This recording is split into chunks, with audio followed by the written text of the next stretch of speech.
صبر کرنا اگر اتنا آسان ہوتا تو اللہ نے صبر پر اتنا اجر نہ رکھا ہوتا۔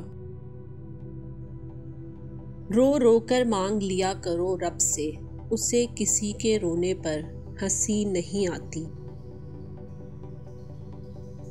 بدلہ لینے سے پہلے یہ ضرور خیال کر لیا کرو کہ تم اپنے خدا کے نزدیک کتنے قصوروار ہو۔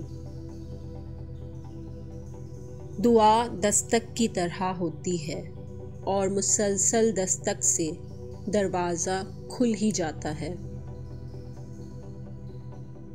بس ایک رب کو راضی کر لو تو دیکھنا کیسے تمہارے خلاف لوگوں کی سازشیں ناکام ہوتی ہیں۔ نیت کتنی بھی اچھی ہو، دنیا تمہیں تمہارے دکھاوے سے جانتی ہے، اور دکھاوا کتنا بھی اچھا ہو، اللہ تم کو تمہاری نیت سے جانتا ہے۔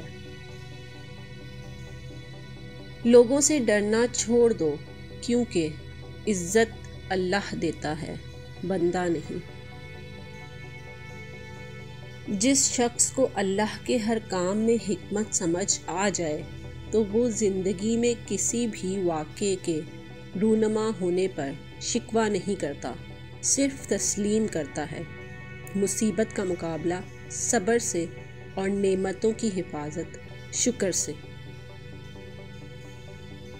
ہمیں سب سے زیادہ تکلیف اس وقت ہوتی ہے جب اللہ ہمیں کسی کے اصلی رنگ دکھاتا ہے اور ہم بار بار حقیقت کو ماننے سے انکار کرتے ہیں۔